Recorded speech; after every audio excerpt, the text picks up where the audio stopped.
तो हम लोग यूक्लिडियन वैल्यूएशन के प्राइमरी प्रॉपर्टीज प्रूव कर रहे थे, जहां पर हमने ऑलरेडी 2 प्रॉपर्टीज प्रूव कर लिया है। अभी तीसरा प्रॉपर्टी हमें बोल रहा है let V be an Euclidean valuation in an Euclidean domain D।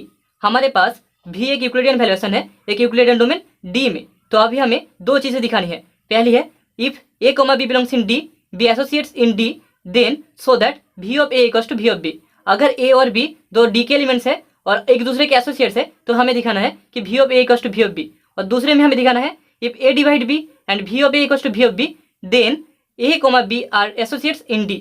अगर A B को डिवाइड करता है और V of A equals to V of B होता है तो हमें दिखाना है कि A और B both will be associates in D। So solution for first one we have A B are associates in Euclidean domain ED D। Okay, तो हम लिख सकते हैं कि A इक्वल्स टू BU। अगर A और B दोनों यूक्लिडियन डोमेन D में एसोसिएट्स होते हैं तो हम लिख सकते हैं A इक्वल्स टू BU, जहां पर where U is a unit in D। तो अभी V of A equals to हम लिख सकते हैं V ऑफ BU। जो V ऑफ BU है that will be greater than equals to V of B, क्योंकि V जो है वो एक यूक्लिडियन वैल्यूएशन है और हमें पता है यूक्लिडियन वैल्यूएशन अगर V ऑफ A भी होता है that will be greater than equals to V of A। तो यहाँ पर हम V ऑफ BU को greater than equals to V of B बोल सकते हैं। सो A इंप्लाई करता है V of A is greater than equals to V of B। Now also A equals to BU है हमारे पास, तो इसे हम लिख सकते हैं B equals to A U inverse, जहाँ पर where U inverse belongs in D is a unit. U inverse जो है वो भी एक यूनिट है, तो यहाँ से हम बोल सकते हैं कि V of B equals to V of A U inverse that is greater than equals to V of A। So this imply A imply करेगा V of B is greater than equals to V of A। तो हमने पहले दिखाया था कि V of A is greater than equals to V of B, अभी दिखाया है कि V of B is greater than equals to V of A। तो A इंप्लाई करेगा this V of A is equals to V of B। ठीक है, अभी second part में हमारे पास है A divide B and V of A equals to V of B। तो यहाँ से हमें A और B को एसोसिएट्स दिखाना है यूक्लिडियन डोमेन D में। Okay, so A divides B, जिसे हम लिख सकते हैं B इक्वल्स टू AC, जहाँ पर for C belongs in Euclidean domain D। अभी V of A equals to V of B। A imply करता है V of A equals to V of AC, क्योंकि हमारे पास B इक्वल्स टू AC है। So V of A equals to V of AC।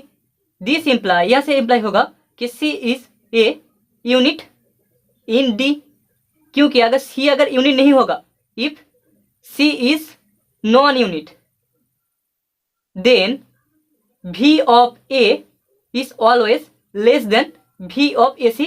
A वाला inequality hold करेगा, लेकिन V of A equals to V of AC है। सो यहाँ से C जो है वो एक यूनिट होगा इंटीग्रल डोमेन D में।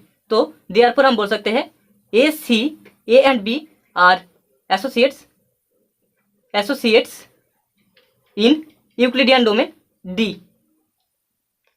अभी फोर्थ प्रॉपर्टी में हमारे पास गिवन है let V be an Euclidean valuation in an Euclidean domain D।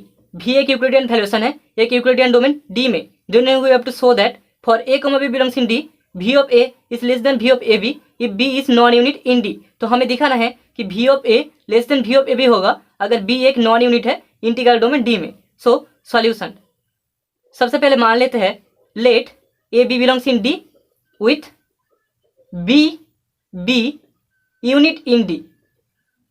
तो A और B D के एलिमेंट्स है, जहां पर B जो है वो एक यूनिट है। ठीक है, therefore there exist B inverse belongs in D which is also a unit in D। तो यहाँ पर B इनवर्स एग्जिस्ट करेगा जो कि इंटीग्रल डोमेन D का एक यूनिट होगा। देयरफॉर हम बोल सकते हैं B into B inverse is equals to 1। Now V of AB is always greater than equals to V of A, क्योंकि V जो है वो एक यूक्लिडियन वैल्यूएशन है। So V of AB is always greater than equals to V of A, ये hold करेगा।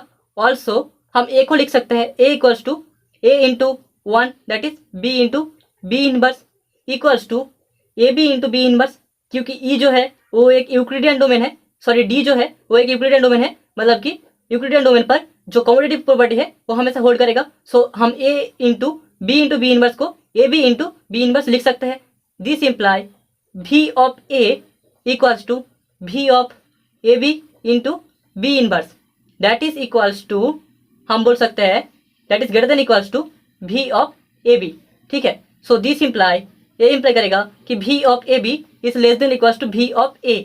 दस तो हमने यहाँ पर दिखाया है कि V of A B is greater than equals to V of A and V of A B also less than equals to V of A. तो वहाँ से हम बोल सकते हैं कि V of A B is equals to V of A. ठीक है, तो अभी कॉन्ट्रा पॉजिटिवली हम बोल सकते हैं कि V of A is less than V of A B if B is non unit, क्योंकि बी यूनिट होने के लिए हमने दिखाया है कि V of A B equals to V of A होगा। तो अगर बी एक यूनिट नहीं होता है इंटीग्रल डोमेन डी में तो V of A will be less than V of A B.